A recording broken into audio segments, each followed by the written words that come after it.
الحمد لله وكفى وسلام على عباده الذين اصطفى أما بعد فأعوذ بالله من الشيطان الرجيم بسم الله الرحمن الرحيم وما خلقت الجن والإنس إلا ليعبدون رب اشرح لي صدري ويسر لي أمري واحلل عقدة من لساني يفقهوا قولي سبحانك لا علم لنا إلا ما علمتنا إنك أنت العليم الحكيم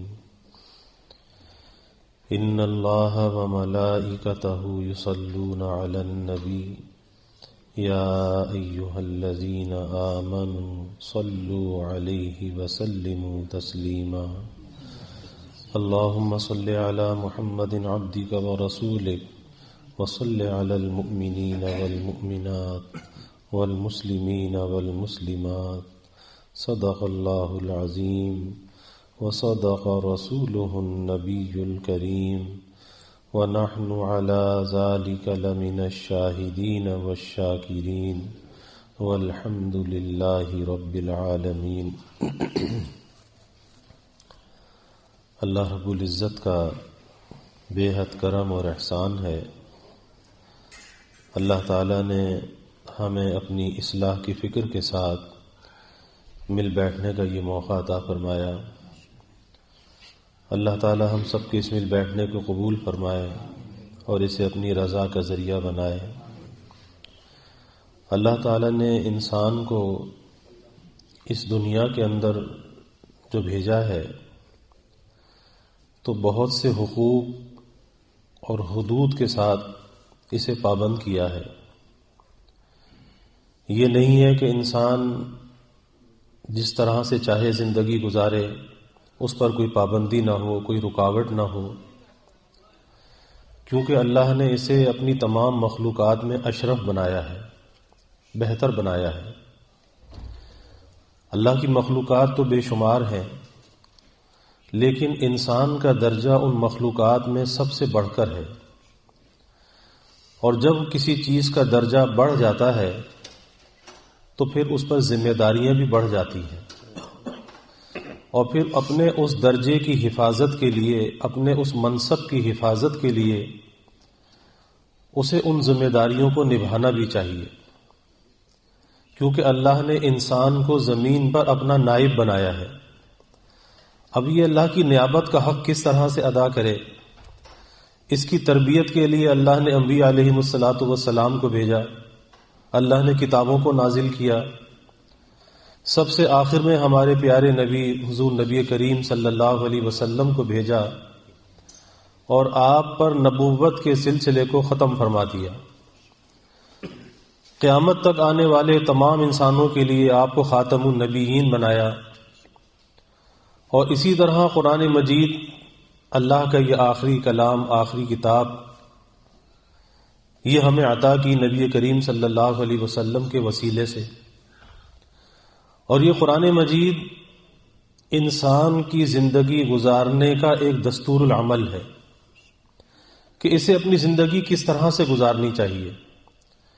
آج ہم قرآن کو یا تو پڑھتے نہیں ہیں، اور اگر پڑھتے ہیں تو غور نہیں کرتے کہ قرآن ہم سے کیا کہتا ہے، کن چیزوں کے کرنے کا حکم دیتا ہے، کن چیزوں سے بچنے کا حکم دیتا ہے۔ یا قرآن کے اندر جو اللہ نے بہت سے واقعات کو بیان کیا ہے، ماضی کی امتوں کے حالات کو بیان کیا ہے، تو وہ کس لیے بیان کیا ہے؟ وہ ہماری نصیحت اور عبرت کے لیے بیان کیا ہے، کہ ان واقعات کو سن کر، پڑھ کر انسان کے اندر ایک ڈر اور خوف پیدا ہو کہ اگر انسان اللہ کی نافرمانی کرتا ہے، اس نافرمانی کا انجام کیا ہوتا ہے۔ کہ ماضی کی وہ امتیں جو بڑی صلاحیتوں والی تھیں، بڑی قوت والی تھیں، لیکن جب اللہ تعالیٰ کی پکڑ آئی، اور وہ پکڑ کس وجہ سے آئی؟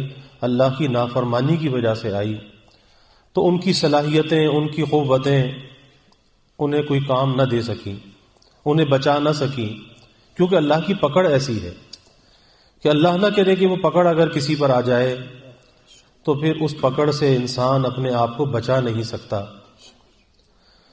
اسی طریقے سے اللہ رب العزت نے قرآن پاک میں نعمتوں کا ذکر کیا ہے، جنت کی نعمتوں کا ذکر کیا ہے۔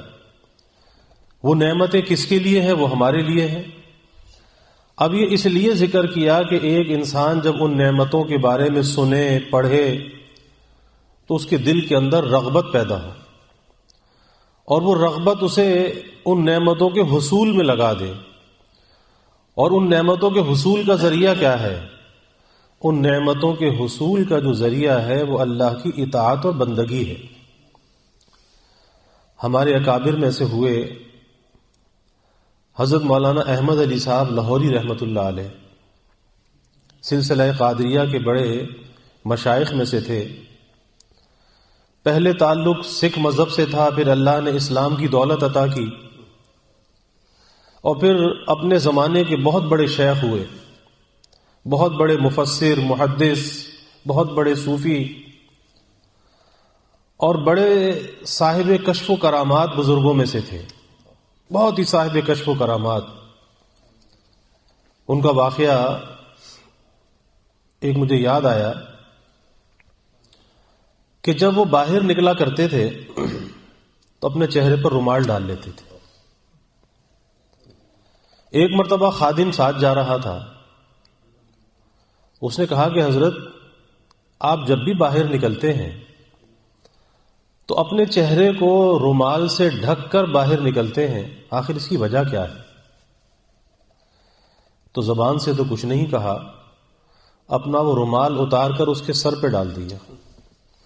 بس وہ رومال اس کے سر پہ ڈالنا تھا، اس بھرے بازار کے اندر کوئی انسان نظر نہ آیا، کوئی گدھا نظر آیا، کوئی گھوڑا، کوئی کتا، کوئی کچھ۔ اب یہ کیا چیز ہے؟ یہ وہ چیز ہے کہ اللہ نے انسانوں میں ایک ایسے حجابات قائم کیے ہیں، پردے قائم کیے ہیں کہ ہم میں سے کسی کو ایک دوسرے کی حالت کا پتہ نہیں ہے کہ کس کی کیا حالت ہے۔ یہ اللہ کی طرف سے حجابات ہیں، پردے ہیں۔ اگر یہ پردے باقی نہ رہیں اور ایک دوسرے کی حالت منکشف ہو تو پھر پتہ چلتا ہے کہ بظاہر تو انسان ہے لیکن حقیقت میں وہ انسان نہیں ہے، اندر سے وہ کس کیفیت کو لیے ہوئے ہے؟ وہ جانوروں کی کیفیت کو لیے ہوئے ہے۔ یہی کیفیت حضرت مولانا شاہ عبد العزیز صاحب محدث دہلوی رحمۃ اللہ علیہ کی تھی کہ جب باہر نکلتے تھے تو چہرے پر رومال ڈال کے نکلتے تھے۔ کسی نے سبب پوچھا کہ حضرت اس کی کیا وجہ ہے؟ کہا کہ جب باہر نکلتا ہوں تو بھرے بازار کے اندر انسان تو چند نظر آتے ہیں ورنہ سب حیوان نظر آتے ہیں، اس لیے چہرے کو چھپا کر باہر نکلتا ہوں۔ اب یہ کیا چیز تھی کہ انسان کے اندر جس قسم کی عادات ہوتی ہیں وہ ایسی عادات ہوتی ہیں کہ جو انسانوں کی عادات نہیں ہوتی، یا انسانوں کو وہ عادات زیب نہیں دیتی، وہ حیوانوں کے اندر وہ عادتیں ہوتی ہیں۔ تو اس کا دل جو ہے اندر سے وہ مسخ ہو جاتا ہے، اور دل ان چیزوں کو لے لیتا ہے۔ جیسے نقالی بزرگوں نے لکھا ہے کہ اللہ کے حبیب صلی اللہ علیہ وسلم نے یہ بات فرمائی کہ میری امت میں بھی خسف اور مسخ کا عذاب ہوگا، یعنی زمین میں دھسایا بھی جائے گا، چہرے بھی مسخ ہو جائیں گے۔ تو بزرگوں نے فرمایا کہ اس کے ایک معنی تو حقیقی ہے کہ حقیقتاً بھی ایسا ہوگا اور ایسے واقعات پیش آئے کہ جس میں چہرے مسخ ہو گئے اور زمین میں دھسنے کے واقعات بھی پیش آئے۔ لیکن فرمایا کہ اگر ایسا نہ ہو تو اس کا یہ مطلب نہیں ہے کہ اللہ کے حبیب صلی اللہ علیہ وسلم کی بات صحیح نہیں ہے۔ آپ کی بات صحیح ہے کہ کبھی حقیقتاً تو وہ چیز پیش نہیں آتی لیکن دل اندر سے مسخ ہو جاتے ہیں۔ اور اس کی مثال دی کہ جیسے بندر ہے، اب بندر کی عادت کیا ہے؟ نقلیں اتارنا ہے۔ تو جو انسان دوسروں کی نقالی کو اختیار کرتا ہے دراصل وہ اس بندر کی صفت کو لیے ہوئے ہوتا ہے۔ بے حیائی جو ہے وہ خنزیر کی صفت ہے، اب جس انسان کے اندر حیا رخصت ہو جائے، بے حیائی آ جائے، تو پھر اس نے اس خنزیر کی صفت کو اپنا لیا، ظاہر اس کا مسخ نہ ہوا لیکن دل اندر سے مسخ ہو گیا، یہ بے حیائی اندر آ گئی۔ اور آج کے معاشرے کے اندر یہ چیزیں ہمیں نظر آتی ہیں، لیکن بات وہی ہے کہ اللہ نے ایسے پردے اور حجابات ڈال رکھے ہیں کہ ہمیں ایک دوسرے کی اندر کی کیفیت کا پتہ نہیں چلتا۔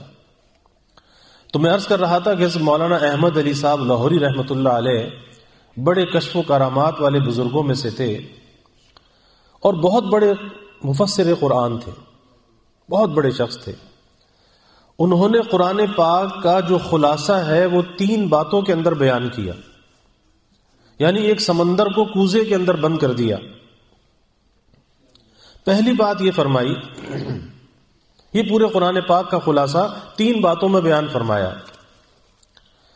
پہلی بات یہ فرمائی کہ اللہ کو راضی کرو عبادت کے ذریعے سے، اللہ کو راضی کرو عبادت کے ذریعے سے۔ اور ہمارا دنیا میں آنے کا جو مقصد ہے، مقصد کوئی عیش و عشرت نہیں ہے، مقصد کوئی من چاہی زندگی گزارنا نہیں ہے۔ یوں تو ہم گزار رہے ہیں اور گزر بھی رہی ہے، لیکن انجام کیا ہوگا، کبھی اس انجام پر بھی نظر ہونی چاہیے۔ گزر تو جائے گی، گزر تو انسان کی بھی جاتی ہے، حیوان کی بھی جاتی ہے، ایک ایمان والے کی بھی گزر جاتی ہے، کافر کی بھی گزر جاتی ہے، لیکن ہمیشہ اس کے نتائج اور انجام کو سوچنا چاہیے کہ نتیجہ اور اس کا انجام کیا ہے، زندگی کس ڈگر پہ گزار رہے ہیں۔ کیونکہ اللہ نے ہمارے مقصد تخلیق کو بیان فرمایا، وَمَا خَلَقْتُ الْجِنَّ وَالْإِنسَ إِلَّا لِيَعْبُدُونَ، کہ جنات اور انسان کی تخلیق کا مقصد سوائے اس کے اور کچھ نہیں ہے کہ اسے اللہ کی عبدیت اور غلامی کے لیے پیدا کیا گیا ہے۔ تو ہمیں یہ دیکھنا چاہیے کہ یہ عبدیت، یہ غلامی کیا ہماری زندگیوں کے اندر نظر آتی ہے؟ کہ ہم کہہ سکتے ہیں کہ ہم عبد ہیں، ہم غلام ہیں۔ اور غلام کسے کہتے ہیں؟ غلام اسے کہتے ہیں کہ جس کی اپنی رائے کوئی نہیں ہوتی، اس اپنے مالک کی مرضی کے وہ تابع ہوتا ہے، وہ غلام کہلاتا ہے۔ اور یہاں تک فقہاء نے لکھا کہ غلام اگر کچھ کماتا بھی ہے، اس کی کمائی بھی اس کی نہیں ہوتی، اس کی کمائی بھی اس کے آقا کی ہوتی ہے، اس کے مالک کی ہوتی ہے۔ تو اللہ کے ساتھ جو ہمارا تعلق ہے، وہ تعلق کوئی نوکری والا تعلق نہیں ہے کہ ایک آدمی پتا ہے کہ 8 گھنٹے 6 گھنٹے جاب کرنی ہے اور اس کی تنخواہ اتنی ملنی ہے، بس اتنا اس کا تعلق اس کے مالک کے ساتھ ہے۔ تو ہمارا اللہ کے ساتھ یہ تعلق نہیں ہے، بلکہ اللہ کے ساتھ جو ہمارا تعلق ہے وہ غلامی کا تعلق ہے۔ خالی اتنا محدود تعلق نہیں ہے کہ ہم یہ سمجھے کہ نماز 5 وقت کی پڑھ کر ہم نے اپنے مالک اور خالق کا سارا حق ادا کر دیا۔ تو یاد رکھیے کہ ہم نے تو اس کی کسی ایک نعمت کا بھی حق ادا نہیں کیا، ہم اس کے سارے حق کو کیسے ادا کر سکتے ہیں؟ اور ساری زندگی انسان اگر اطاعت کے ساتھ گزارے، نیکی کے ساتھ گزارے، گناہوں سے بچ کر گزارے، تو پھر بھی اللہ تعالیٰ کے احسانات اتنے ہیں، اس کی نعمتیں اتنی ہیں کہ اس کی نعمتوں کا حق ہم سے ادا نہیں ہو سکتا۔ حدیث پاک میں ایک واقعہ آتا ہے کہ ایک شخص کی اللہ کے سامنے پیشی ہوئی، 500 برس اس نے عبادت کی اور پلک جھپکنے کے برابر اللہ کی نافرمانی نہیں کی۔ 500 برس کی عبادت۔ آج تو ہماری زندگیاں 50-60 سال سے اوپر کی نہیں ہیں۔ تو اللہ نے فرشتوں سے فرمایا کہ اسے میرے فضل سے جنت میں داخل کر دو۔ تو اس نے کہا کہ 500 برس تو میں نے عبادت کی اور ایک پلک جھپکنے کے برابر بھی نافرمانی نہیں کی، تو کیا اب بھی آپ کے فضل سے جنت میں جاؤں؟ یعنی پھر اگر آپ کے فضل سے گیا تو میری عبادت کا کیا بنا؟ تو اللہ نے پھر یہی بات کہی کہ میرے فضل سے اس کو جنت میں داخل کر دو۔ اس کی سمجھ میں یہ بات نہ آئی، اس نے کہا کہ میری عبادت 500 برس کی عبادت ہے۔ تو اللہ رب العزت نے فرشتوں سے فرمایا کہ اسے ذرا جہنم کے پاس سے گزار دو۔ اور جب اسے جہنم کے پاس سے گزارا گیا تو اس جہنم کی آگ کی شدت اور حدت ایسی تھی کہ اسے پیاس لگی۔ اور جب پیاس لگی تو کہا کہ پانی. تو فرشتوں نے کہا کہ بھائی پانی مفت تو دنیا میں بہت پی لیا، لیکن یہاں جو پانی ملتا ہے وہ تو قیمتاً ملتا ہے، اور ظاہر ہے کہ وہاں قیمت جو ہے نیکیاں ہیں. تو ایک پیالہ اگر پانی کا چاہیے تو 500 برس کی عبادت ایک پیالے کی قیمت ہے. کہا کہ دے دو. اب وہ ایک پیالہ پانی کا جو پیا وہ 500 برس کی عبادت تو اس میں چلی گئی. اب جو اللہ کے سامنے پیش کیا گیا تو فرمایا کہ اب اور پانی کا حساب دو جو دنیا کے اندر کتنا پی کر آئے تھے.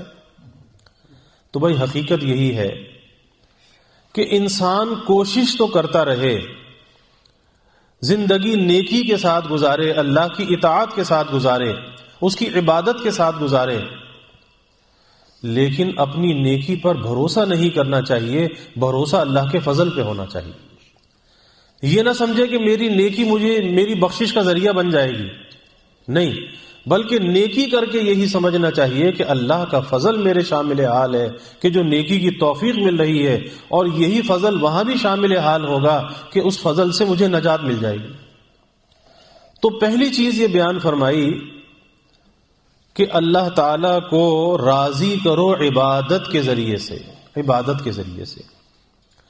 اب ایک تو عبادت یہ ہے کہ آدمی نماز پڑھتا ہے، روزہ رکھتا ہے، حج کرتا ہے، عمرہ کرتا ہے، زکوٰۃ دیتا ہے، صدقات اور خیرات میں خرچ کرتا ہے. ایک تو یہ عبادت ہے، اسے تو ہم عبادت سمجھتے ہیں. لیکن اس سے ہٹ کر جو عبادت ہے، ہمارے معاملات بھی تو عبادت ہیں، ہماری معاشرت بھی تو عبادت ہے، اور ہمارے اخلاق بھی تو عبادت ہے.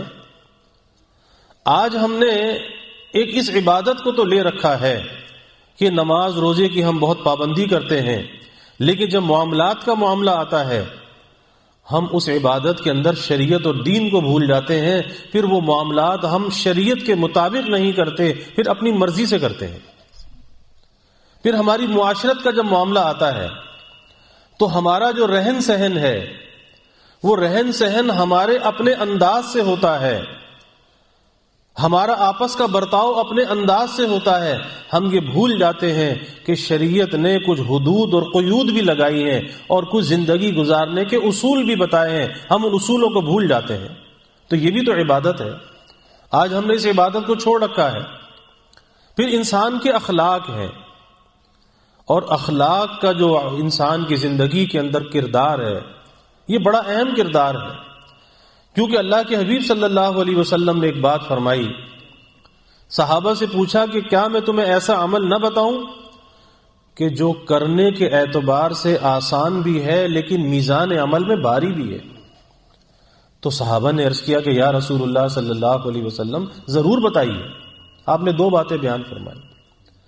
ایک تو فرمایا کہ مومن کا لمبا سکوت، خاموش رہنا، بولنا نہیں، خاموش رہنا. یہ خاموش رہنا یہ میزان عمل میں ایک بھاری عمل ہے جس کا وزن زیادہ ہوگا، کیونکہ خاموش رہنے کے اندر نجات ہے. من سکت نجا، من صمت نجا. خاموش رہنے میں نجات ہے، کامیابی ہے. اور بولنے میں حساب دینا پڑے گا، اور اگر وہاں پر حساب کھل گیا، حساب پوچھ لیا گیا، تو بھائی پھر ہم میں سے کسی کی مجال نہیں ہے کہ وہ حساب دے سکے. اسی لیے ام المومنین سیدہ عائشہ صدیقہ رضی اللہ عنہا نے سوال کیا کہ یا رسول اللہ صلی اللہ علیہ وسلم آسان حساب کیا ہے؟ تو آپ نے کیا فرمایا کہ عائشہ آسان حساب یہ ہے کہ وہاں سوال ہی نہ ہو، یعنی بغیر سوال کے نجات ہو جائے، یہ تو آسان حساب ہے. اور اگر وہاں پر سوال ہو گیا تو پھر سوال ہونے کے بعد پھر بچنے کی امید نہیں ہے کہ کیسے ہم جواب دے سکتے ہیں. ایک ایک سانس کا، ایک ایک ذرے کا ہم سے حساب لیا جائے گا. ثم لتسألن یومئذ عن النعیم، کہ ایک ایک نعمت کے بارے میں سوال ہوگا. کیا ہم اللہ کی نعمتوں کی قدردانی کرتے ہیں؟ کیا اللہ کی نعمتوں پر اس کا شکر کرتے ہیں؟ اس کی نعمتوں کو اس کی مرضی میں استعمال کرتے ہیں؟ اگر وہاں پر یہ سوال ہو گیا تو پھر ہمارے پاس اس کا کوئی جواب نہیں ہوگا، جواب نہیں ہوگا. تو ہمارے اخلاق یہ میزان عمل میں بھاری ہیں، یہ سکوت میزان عمل میں بھاری ہے. تو دو باتیں آپ صلی اللہ علیہ وسلم نے فرمائی کہ ایک مومن کا لمبا سکوت، اس کا خاموش رہنا، یہ میزان عمل میں بھاری ہے، اور دوسرے فرمایا کہ مومن کا حسن خلق، اچھے اخلاق، لوگوں سے اچھا برتاؤ، یہ میزان عمل میں بھاری ہے۔ تو بھائی یہ بھی عبادت ہے، اچھے اخلاق کا برتاؤ کرنا یہ بھی عبادت ہے۔ اور اسی طریقے سے ایک بہت اہم عبادت جس کو ہم عبادت نہیں سمجھتے، وہ کون سی عبادت ہے؟ کہ جب کسی گناہ کا موقع آتا ہے، نافرمانی کا موقع آتا ہے، نفس کسی گناہ کا تقاضا کرتا ہے، شیطان کسی گناہ کا وسوسہ ڈالتا ہے، اب اس وقت جب گناہ کا تقاضا پیدا ہو، گناہ کا وسوسہ آئے، اپنے آپ کو گناہ سے بچانا یہ فرض ہے۔ جس طرح نماز کا پڑھنا فرض ہے، ایسے گناہ سے اپنے کو بچانا یہ بھی فرض ہے۔ اور جو آدمی اس وقت اپنے کو گناہ سے بچاتا ہے، اسے وہی ثواب ملتا ہے جو فرض نماز پڑھ کے ملتا ہے، اسے وہی اللہ کا قرب حاصل ہوتا ہے جو فرض نماز میں حاصل ہوتا ہے، وہی گناہ سے بچ کے حاصل ہوتا ہے۔ اور جس چیز میں قرب حاصل ہو، جس چیز میں ثواب حاصل ہو، وہ کیا ہے؟ عبادت ہے، اللہ کی رضا کا ذریعہ ہے۔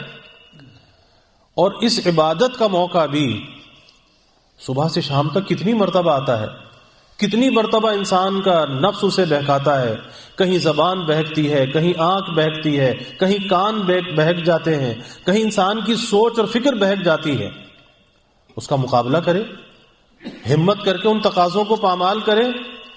اور وہ تقاضے تو آتے ہی اس لیے ہیں کہ اللہ انسان کے درجے بلند کرنا چاہتا ہے، اللہ اسے اپنا قرب دینا چاہتا ہے۔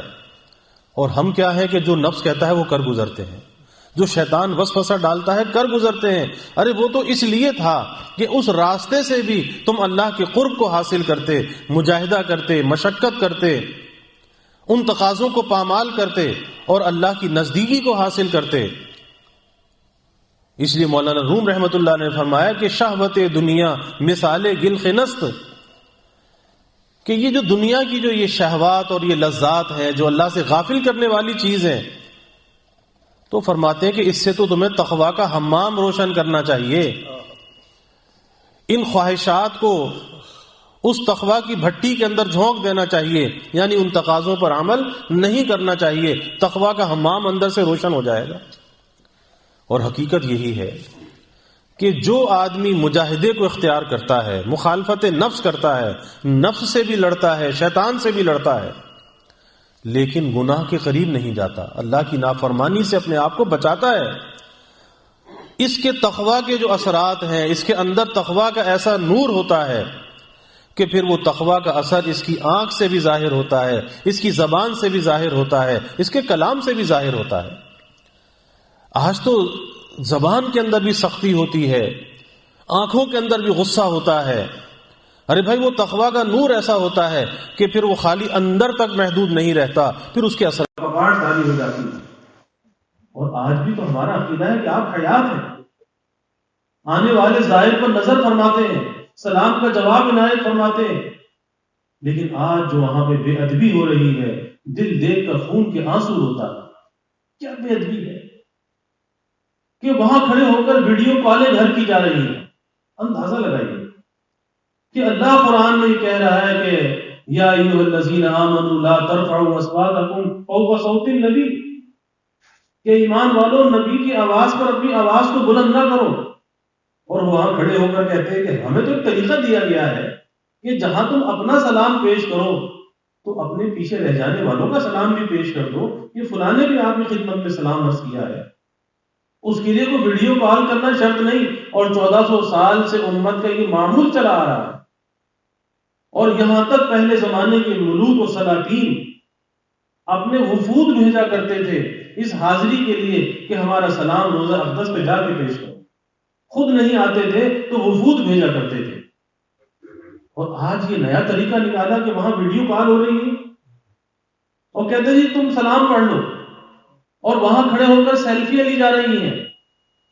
اسی لیے میں بار بار یہ بات عرض کیا کرتا ہوں کہ آج اس اسمارٹ فون نے، اس موبائل فون نے جتنا ستیہ ناش کیا ہے، جتنا اس نے ہمارا نقصان کیا ہے، کسی اور چیز نے اتنا نقصان نہیں کیا کہ انسان لرز جائے، کانپ جائے کہ روزہ اقدس کی طرف اپنی پشت کیسے کر سکتا ہے۔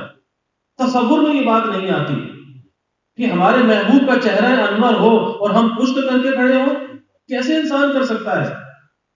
لیکن عقل پر اتنے پردے پڑ جاتے ہیں، یہ عقل اندھی ہو جاتی ہے کہ وہاں پشت کر کے سیلفی اپنی لی جاتی ہے اور اسے پھر فیس بک پر اور سوشل میڈیا پر پوسٹ کیا جاتا ہے۔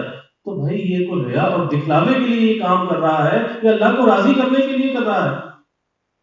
ارے وہاں کھڑے ہو کر تو تجھے اللہ کے حبیب صلی اللہ علیہ وسلم سے اپنی شفاعت کا وعدہ لینا چاہیے تھا کہ یا رسول اللہ صلی اللہ علیہ وسلم میری شفاعت کا وعدہ فرما لیجیے۔ اور جہاں اپنے لیے عرض کرتا، اپنے ماں باپ کے لیے عرض کرتا، اپنے بیوی بچوں کے لیے عرض کرتا، اپنے رشتہ داروں کے لیے عرض کرتا، پوری امت کے لیے عرض کرتا کہ سب کی شفاعت کا وعدہ فرما لیجیے، لیکن کسے یاد رہے شفاعت اور کسے یاد رہے سلام کہ جس کا پیش نظر ایک ہی چیز ہے کہ ویڈیو بنانی ہے اور سیلفی لینی ہے، تو بھلا وہ وہاں سے کیا نوازا جائے گا؟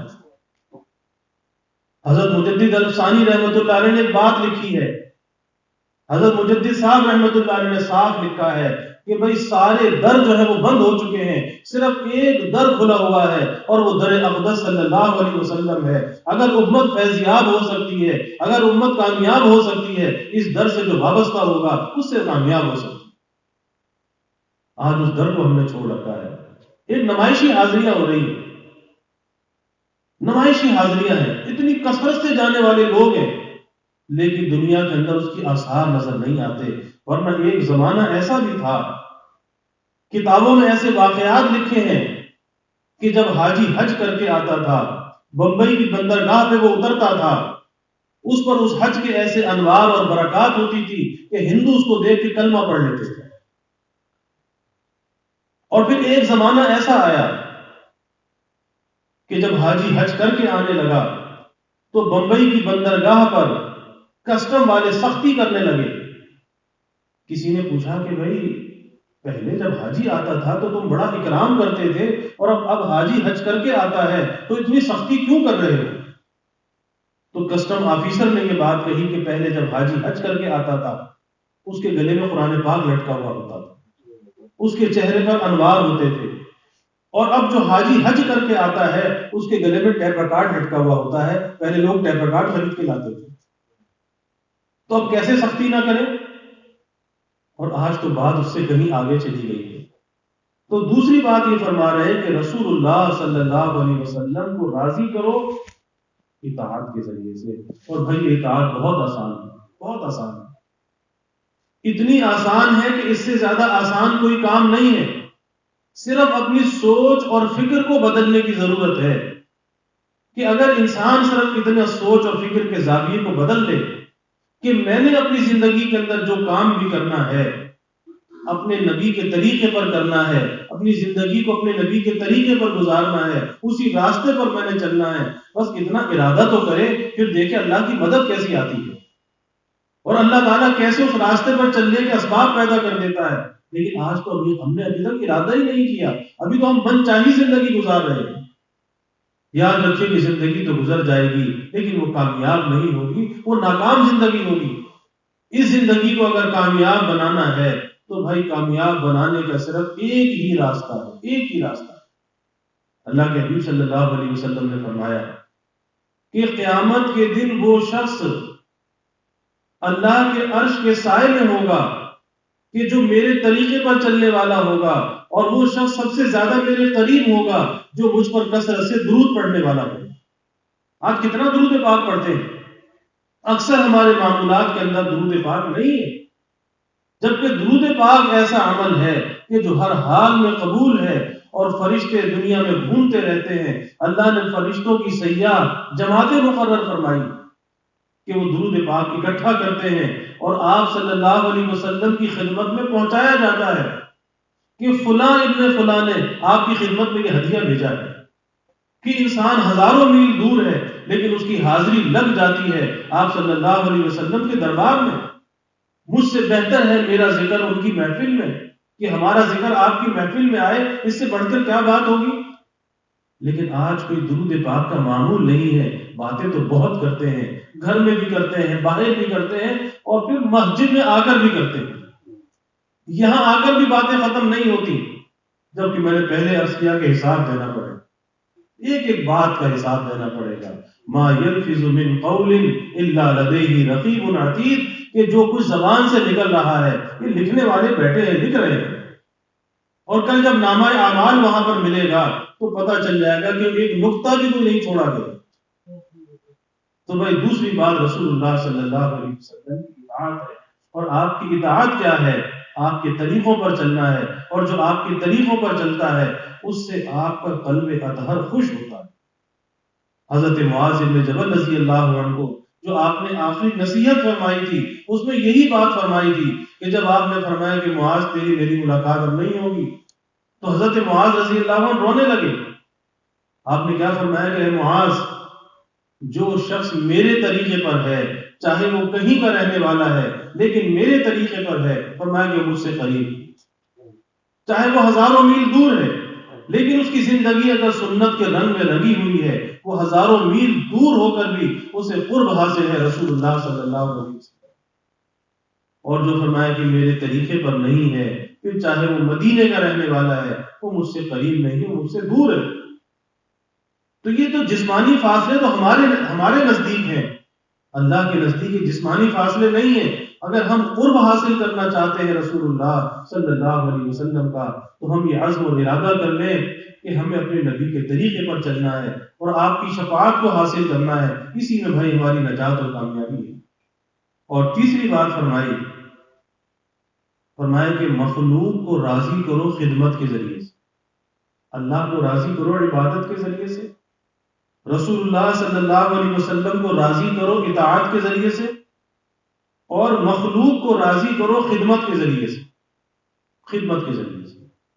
اور یہ خدمت جو ہے یہ بہت اونچا عمل ہے۔ آج ہم نے خدمت کو چھوڑ رکھا ہے، بلکہ اللہ تعالیٰ معاف فرمائے اور اللہ اس مصیبت سے محفوظ رکھے کہ آج کے نوجوان بچے خدمت کو عار سمجھتے ہیں، کہ ایک نوجوان مجھے آ کے کہتا ہے اپنے والد کے پاؤں دباتے ہوئے شرم آتی ہے۔ میں نے کہا بھائی یہ شرم نہیں ہے، تکبر اور بڑائی ہے کہ جس باپ کے نطفے سے پیدا ہوا اس کے پاؤں دباتے ہوئے شرم آتی ہے؟ ارے اس کے پاؤں تو دھو کے پینا چاہیے، اس میں شرم کی کون سی بات ہے؟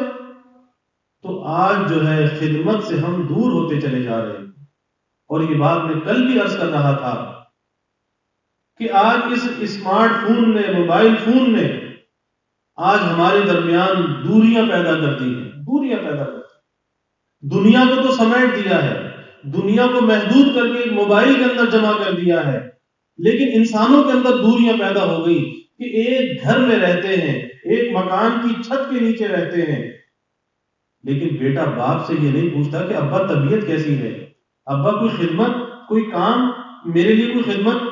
آج بیٹا یہ نہیں پوچھتا۔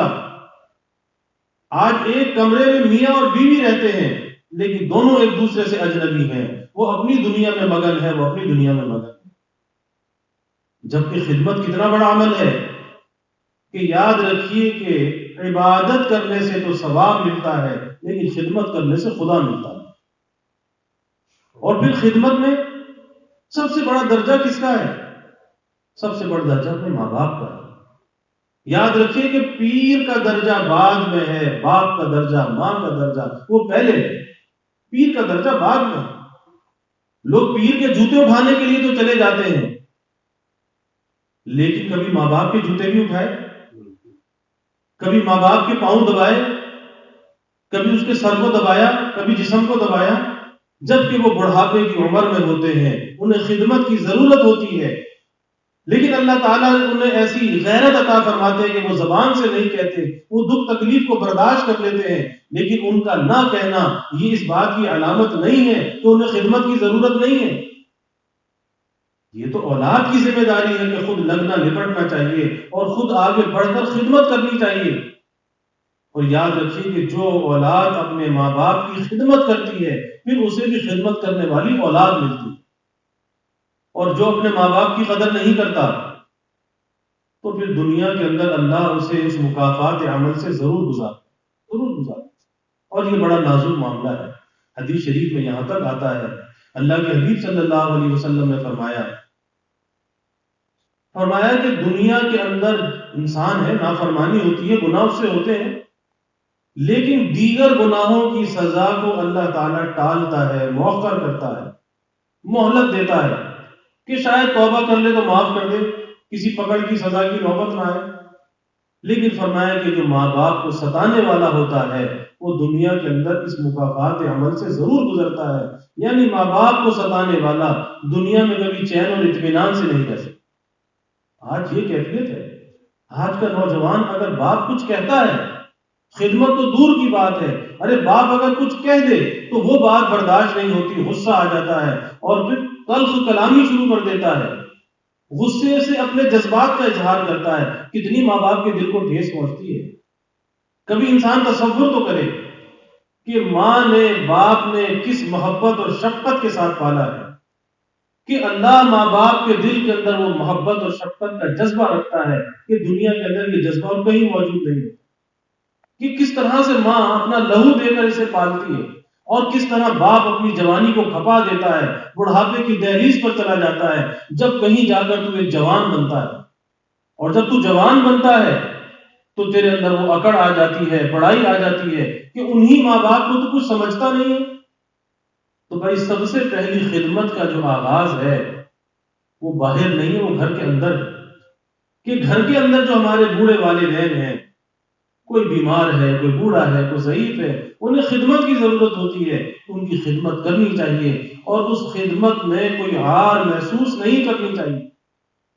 آج لوگ رزق کے معاملے میں پریشان ہیں، آج بے برکتی کا رونا روتے ہیں کہ جی گھر کے اندر برکت نہیں ہے، رزق کے اندر برکت نہیں ہے، اولاد ہماری فرما بردار نہیں ہے، بیوی ہمارے قابو کے اندر نہیں ہے۔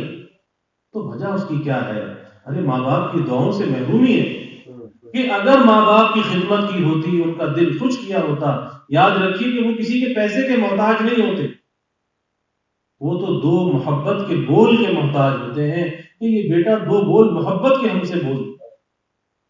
حضرت تھانوی رحمۃ اللہ علیہ نے حکایت لکھی ہے کہ ایک ہندو اپنے چھوٹے سے بچے کے ساتھ اپنے مکان کے صحن میں بیٹھا تھا، دیوار پر ایک کوا آ کر بیٹھا، اس نے پوچھا کہ ابا یہ کیا ہے؟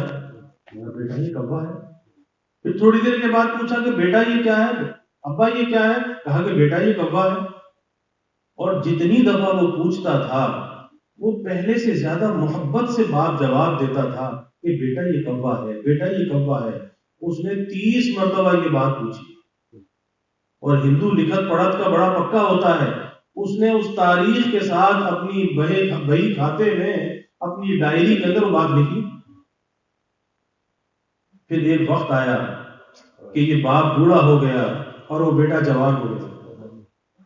اب یہ بیٹا اپنے باپ کے ساتھ صحن میں بیٹھا ہے کہ دیوار پر کوا آ کر بیٹھا، تو باپ نے اب بیٹے سے پوچھا کہ بیٹا یہ کیا ہے؟ کہا کہ ابا یہ کوا ہے۔ تھوڑی دیر کے بعد دوبارہ پوچھا، اب تھوڑی لہجے کے اندر تیزی آ گئی کہ یہ کوا ہے۔ تھوڑی دیر کے بعد تیسری مرتبہ پوچھا، اب غصے سے جواب دیا کہ تمہارا دماغ تو نہیں چل گیا؟ ارے بتا تو دیا کہ یہ کوا ہے۔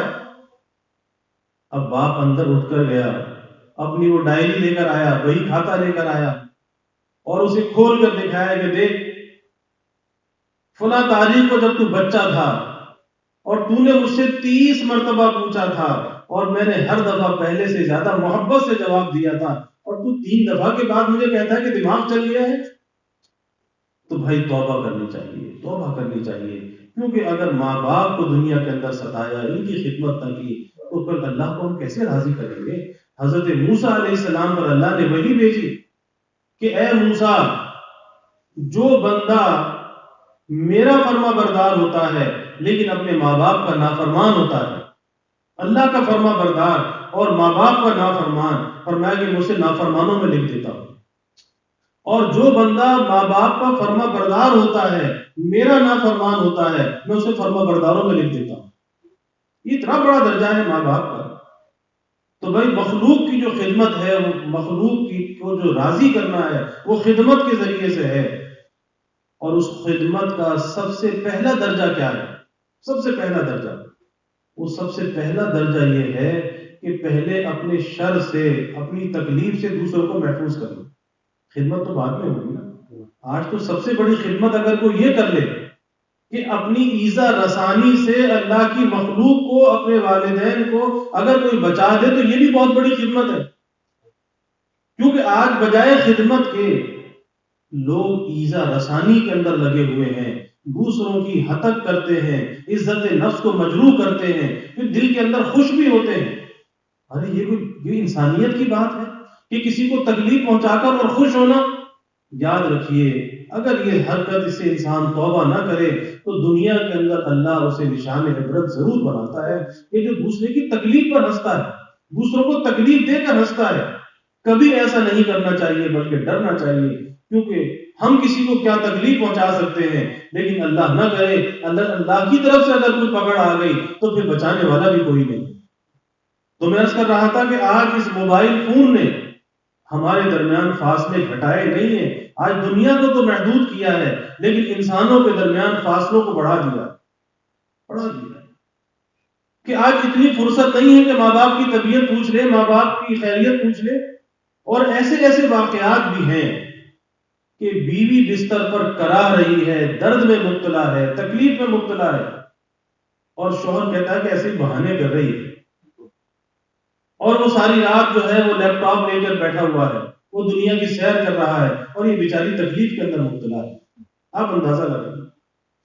اب یہ اس کا جاگنا کس کام کا ہے کہ ایک اللہ کی بندی ہے، تیرے ایمان کی محافظ ہے، تیری شرعی دوست ہے، تیری وراثت کے اندر وہ شریک ہے، وہ تکلیف کے اندر مبتلا ہے، اور تیری زبان سے دو بول تسلی کے نہیں آتے، تیرے سینے کے اندر دل ہے یا پتھر ہے، کیا چیز ہے؟ ایسے واقعات کس وجہ سے کہ آج اس موبائل فون نے انسان کے اندر جو باطن ہے، اس کا قلب ہے، اس کو بدل دیا ہے، اور جو اندر ایک حیا اور ایک خیر خواہی کا جذبہ ہے وہ اندر سے ختم ہوتا چلا جا رہا ہے. آپ دیکھ لیجئے کہ آج اس سے خدمت تو کیا ہوتی. آج اگر کوئی کسی کے پیچھے لگ جائے سوشل میڈیا پر تو کتنا طوفان بدتمیزی برپا ہوتا ہے، اور کیسے کیسے القابات سے لوگوں کو نوازا جاتا ہے. ایک ایسا طوفان بدتمیزی ہے، آپ اندازہ لگائیے، اور اس کا ذریعہ کس کو؟ سوشل میڈیا کو بنا رہا ہے. اور لوگ ہیں کہ اس کے پیچھے لگے ہوئے ہیں، اپنے وقت کو برباد کر رہے ہیں. ارے بھائی آپ کے کسی کے بارے میں اچھے یا برے کمنٹس کا پاس کرنا، آخر اس کی حیثیت کیا ہے؟ کبھی سوچنا تو چاہیے کہ آپ کو فائدہ کتنا ملا، کتنا ثواب ملا، کتنا اللہ کا قرب حاصل ہوا، سوائے اس کے کہ اپنا نقصان کیا، اپنے وقت کو ضائع کیا. اور اللہ نہ کرے اگر کسی برائی کو پھیلا دیا، وہ برائی جتنا آگے چلتی رہے گی اس کا گناہ تو تمہارے نامہ اعمال میں لکھا جائے. اور آج یہی ہو رہا ہے کہ بے حیائی کی ویڈیوز آتی ہیں، تصویریں آتی ہیں، ایسے واقعات آتے ہیں اور لوگ اسے پھیلا رہے ہوتے ہیں. تو جہاں تک وہ پھیلتی رہے گی اس میں تم بھی گناہ میں شریک رہو گے، کیونکہ اس برائی کو پھیلانے کا سبب تم بنے ہو. اس لیے اسے فوراً ڈیلیٹ کرنا چاہیے، ختم کرنا چاہیے، نہ کہ آگے پھیلانا، لوگوں تک اس برائی کو پہنچانا. تو بھائی اللہ کی مخلوق راضی کس چیز سے ہوتی ہے؟ اللہ کی مخلوق جو ہے وہ خدمت سے راضی ہوتی ہے. اس لیے کہا گیا کہ افضل الاشغال جو ہے، یعنی انسان جتنے قسم کے بھی شغل کرتا ہے، کام کرتا ہے، اس میں بہترین کام جو ہے وہ خدمت خلق، کہ یہ خدمت خلق اللہ کو راضی کرنے کا یہ سب سے بڑا ذریعہ ہے. اور اللہ کو خوش راضی کرنا اس خدمت خلق کے ذریعے سے کتنا آسان ہے کہ ہم جو عبادت کرتے ہیں، عبادت انسان اپنی ذات کے لیے کرتا ہے، اپنے لیے کرتا ہے، اور اپنے حصے کا جو حق ہے وہ ادا کرتا ہے. لیکن جب انسان اللہ کی مخلوق کی خدمت میں لگتا ہے، اور حدیث میں آتا ہے الخلق عیال اللہ، اللہ کہتا ہے کہ یہ مخلوقات میرا قربہ ہے. تو جب انسان مخلوق کی خدمت میں لگتا ہے اللہ کو اس بندے پر بڑا پیار آتا ہے، اور اللہ کی نوازشات اور عنایات اس بندے پر بڑھ جاتی ہے. حکیم الامت حضرت تھانوی رحمۃ اللہ علیہ نے واقعہ بیان کیا کہ حضرت کے یہاں گھر میں مرغیاں پلی ہوئی تھی. ایک مرتبہ گھر والے کہیں جا رہے تھے اور حضرت گھر پر تھے تو کہا کہ ان مرغیوں کو آپ دانا پانی ڈال دیں گے، فلاں وقت پہ ان کو دانا دینا ہے، پانی دینا ہے؟ کہا کہ ہاں تم جاؤ میں ڈال دوں۔ گھر والے چلے گئے۔ اب حضرت اپنے تصنیف اور تالیف کا کام بہت زیادہ تھا، اپنے کام میں لگ گئے۔ ان کے دانا ڈالنے کا وقت آیا تو بھول گئے کہ مرغیوں کو دانا بھی ڈالنا ہے۔ اچانک کام کرتے کرتے قلم رک گئی، اب قلم نہیں چلتا، جو علوم کی آمد ہے وہ بند ہو گئی۔ ایک دم پریشان ہو گئی، یہ کیا ہوا؟ ایک دم علوم کی آمد بند، قلم رک گیا۔ ایک دم ذہن کے اندر آیا کہ ارے مرغیوں کو دانا ڈالنا تھا، ان کو میں نے دانا تو ڈالا نہیں اور وقت گزر گیا، تو ظاہر ہے کہ بھوکی ہیں، انتظار میں ہوں گی۔ فوراً اٹھ کر گئے اور ان مرغیوں کو دانا ڈالا، اور جب دانا ڈال کر آئے تو قلم دوبارہ چل پڑا، علوم کی آمد شروع ہو گئی۔ تو یہ واقعہ بیان کر کے حضرت نے فرمایا کہ دیکھو ایک جانور کے دانا پانی میں اگر انسان کوتاہی کرے تو نتیجہ کیا ہوا کہ علوم کی آمد بند ہو گئی۔ تو یہ تو جانور تھا، ایک پرندہ تھا، مرغی تھی، اور اگر کوئی کسی انسان کو تکلیف پہنچائے تو پھر اس کا انجام کیا ہوگا؟ تو سوچنا چاہیے۔ وہی اس لیے اللہ کو راضی کرو عبادت کے ذریعے سے، اور رسول اللہ صلی اللہ علیہ وسلم کو راضی کرو اطاعت کے ذریعے سے، اور مخلوق کو راضی کرو خدمت کے ذریعے سے، اور بلا کسی تفریق کے سب کی خدمت کرنی چاہیے۔ اگر کسی کی طرف سے کوئی تکلیف بھی پہنچی ہے، اس تکلیف کو، اس عداوت کو کبھی اپنے دل میں نہیں رکھنا چاہیے، اللہ کے لیے معاف کر دینا چاہیے، کیونکہ ہم دل میں رکھ کے کیا کریں گے سوائے اس کے کہ کسی بغض میں، حسد کے اندر مبتلا ہوں گے۔ اور اگر ہم نے معاف کر دیا تو یہ معاف کرنا کس کی صفت ہے؟ اللہ کی صفت ہے، اور معاف کرنے والے پر اللہ کو بڑا پیار آتا ہے۔ اس لیے کبھی کسی کی جانب سے اپنے دل میں بغض نہیں رکھنا چاہیے، عداوت نہیں رکھنی چاہیے۔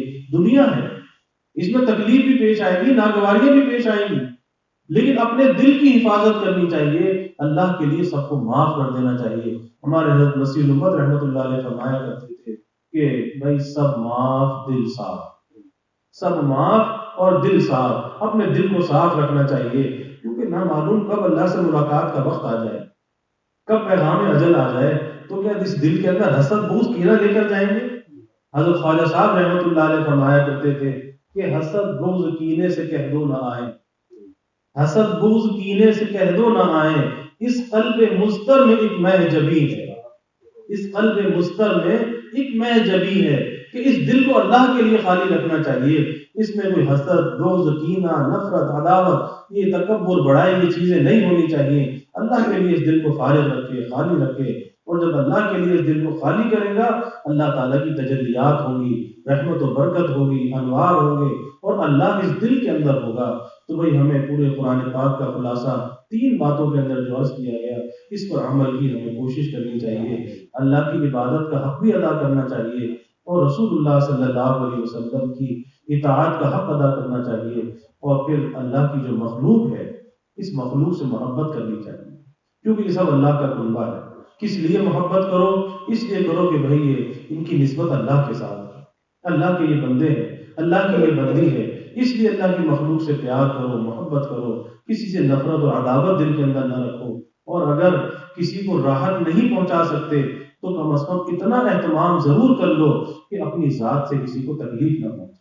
یہ بھی بہت بڑی بات ہے کہ آج اپنی تکلیف سے کسی کو انسان بچا لے، یہ بہت بڑی بات ہے، اور اس میں والدین کا جو درجہ ہے یہ بہت بڑا درجہ ہے۔ والدین کے درجے کے معاملے میں کبھی کسی کوتاہ نظری کا شکار نہیں ہونا چاہیے۔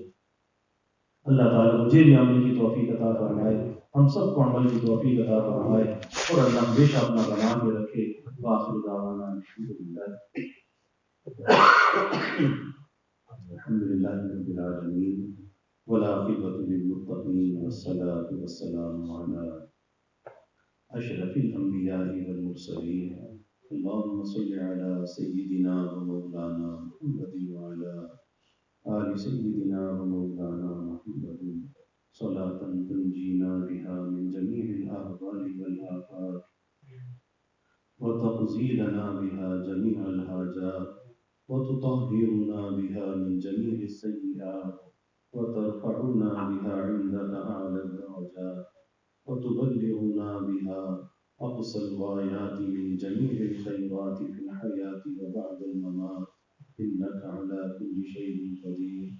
اللهم رب الحل والحرم ورب المشعر الحرام ورب البيت الحرام ورب الركن والمقام، أبلغ لروح سيدنا ومولانا محمد منا السلام. ربنا آتنا في الدنيا حسنة وفي الآخرة حسنة وقنا عذاب النار. ربنا أتمم لنا نورنا واغفر لنا إنك على كل شيء قدير.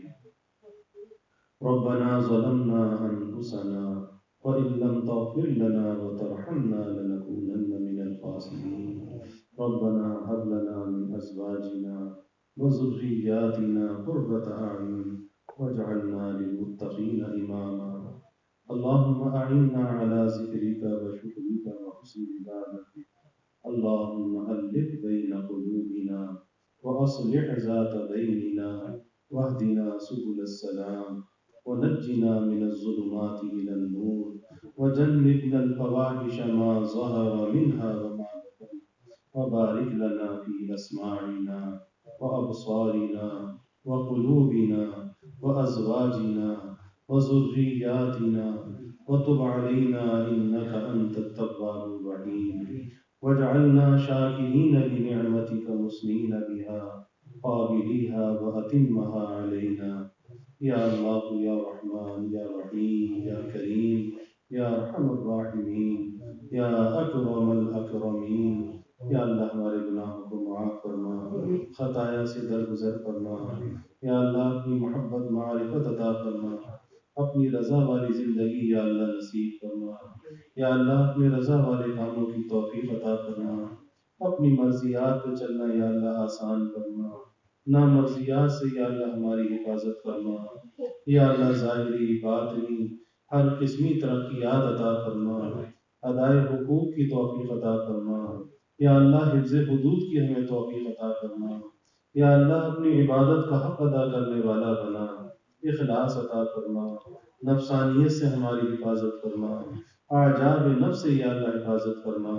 یا اللہ پیارے حبیب صلی اللہ علیہ وسلم کی اطاعت ہمیں نصیب فرما، آپ کے بابرکت طریقوں پر چلنے والا بنا، آپ کی غلامی میں جینے اور مرنے کی یا اللہ توفیق عطا فرما. یا اللہ آپ کے طریقوں کی عظمت اور محبت ہمارے دلوں میں پیدا فرما. یا اللہ سنتوں پر عمل کرنے والا بنا، سنت کی مخالفت سے ہماری حفاظت فرما. کثرت درود کی یا اللہ ہمیں توفیق عطا فرما. پیارے حبیب صلی اللہ علیہ وسلم کی شفاعت ہمیں نصیب فرما. یا اللہ ہماری شامت اعمال سے ہمیں محروم نہ فرما. یا اللہ آپ کی شفاعت سے ہمیں جنت کا ٹھکانہ عطا فرما. آپ کے دست کرم سے یا اللہ ہمیں آب کوثر عطا فرما. یا اللہ اپنے حبیب کی رضا ہمیں عطا فرما، اپنی رضا یا اللہ ہمیں عطا فرما. یا اللہ دلوں میں جو نیک ارادے ہیں، خواہشات ہیں، یا اللہ بعافیت اس کی تکمیل فرما. ہر قسمی حاجات کو یا اللہ پورا فرما، ہر قسمی پریشانیوں کو دور فرما، ہر قسمی بیماریوں سے یا اللہ حفاظت فرما، ہر ناگہانی بلا اور مصیبت سے یا اللہ حفاظت فرما، زمینی آسمانی آفات سے یا اللہ حفاظت فرما، موذی امراض سے یا اللہ حفاظت فرما. یا اللہ سب کے کھانے پینے میں خیر و برکت فرما، علم و عمل میں خیر و برکت فرما، روزی روزگار میں خیر و برکت فرما، گھر بار میں یا اللہ خیر و برکت فرما. کبھی مخلوق کا یا اللہ محتاج نہ بنا. یا اللہ ہمیشہ اپنا محتاج بنا کے رکھنا، اپنے در کا سائل اور بھکاری بنا کے رکھنا. یا اللہ اپنے در کا منگتا اور سوالی بنا کے رکھنا. اپنے غیر سے ہماری امیدوں کو یا اللہ فتح فرما، اپنی ذات عالی کا یقین ہمارے دلوں میں پیدا فرما. یا اللہ ہر امید کو اپنی ذات سے وابستہ کرنے والا بنا. یا اللہ ایمان کی ترقی عطا فرما، اعضاء کی سلامتی عطا فرما، ہر محتاجی معذوری سے یا اللہ ہماری حفاظت فرما. یا اللہ جو جو ہماری عمر بڑھتی جائے ہماری نعمتوں کو بڑھاتے جانا، ہماری نیکیوں کو بڑھاتے جانا. یا اللہ ہماری عافیت کو بڑھاتے جانا. یا اللہ سب سے زیادہ ہمارے ایمان کو بڑھاتے جانا. یا اللہ جب وقت ملاقات آئے یا اللہ سب سے زیادہ ہمارے پاس ایمان کی دولت ہو، ایمان کی نعمت ہو. یا اللہ ایمان کی سلامتی کے ساتھ، ایمان کی ترقی کے ساتھ یا اللہ اپنی ملاقات ہمیں عطا فرمانا. یا اللہ اپنی ملاقات کا شوق ہمیں عطا فرما، یا اللہ موت کی رغبت ہمارے دلوں میں پیدا فرما، مرنے سے پہلے اس کی تیاری کا فکر عطا فرما، یا اللہ اکرام مسلم کی توفیق عطا فرما، خدمت خلق کی یا اللہ ہمیں توفیق عطا فرما، بڑوں کا ادب کرنے والا بنا، چھوٹوں پر شفقت کرنے والا بنا، خلق خدا سے درگزر کرنے والا بنا، ناگواریوں پر صبر کرنے والا بنا، خوشگواریوں پر شکر کرنے والا بنا، اچھے اخلاق کا ہمیں حامل بنا، اچھے کردار کا حامل بنا، اچھی گفتار کا حامل بنا، برے اخلاق سے، برے کردار سے، بری گفتار سے یا اللہ ہماری حفاظت فرما، یا اللہ ہمیں دین دنیا آخرت کی ہر بھلائی عطا فرما، ہر خیر عطا فرما، یا اللہ دنیا میں جہاں کہیں بھی مسلمان مظلوم ہے، یا اللہ کشمیر میں، فلسطین میں اور دنیا میں جہاں کہیں بھی مظلوم ہے، ہندوستان میں مسلمان مظلوم ہیں، یا اللہ تو سب کی دستگیری فرما، سب کی حفاظت فرما، ان ظالموں کے ظلم سے نجات عطا فرما، ایسے ظالموں کو تباہ و برباد فرما، انہیں آزادی کی نعمت سے سرفراز فرما، یا اللہ ایسے ظالموں کو نشان عبرت بنا، یا اللہ سب کے جان، مال، ایمان، عزت آبرو کی حفاظت فرما، گھر بار کی حفاظت فرما، آل اولاد کی یا اللہ حفاظت فرما، یا اللہ اپنی خاص رحمتوں کا، برکتوں کا، نعمتوں کا، راحتوں کا نزول فرما، زحمتوں کو یا اللہ دور فرما، یا اللہ ہمیں عافیت دارین عطا فرما، عافیت دائمہ عطا فرما، ہمیشہ اپنے سے مانگنے والا بنا، اپنے در کا سائل اور بھکاری بنا، یا اللہ ہماری دعاؤں کو قبول فرما، یا اللہ اب آئندہ زندگی میں جتنی دعائیں مانگے یا اللہ قبول فرما، دعاؤں کی قبولیت کا ظہور بھی یا اللہ بعافیت جلد فرما، ربنا تقبل منا انك انت السميع العليم وتب علينا انك انت التواب الرحيم وجزى الله عنا محمدا صلى الله عليه وسلم ما هو آمن سبحان ربك رب العزة عما يصفون وسلام على المرسلين والحمد لله رب العالمين آمين برحمتك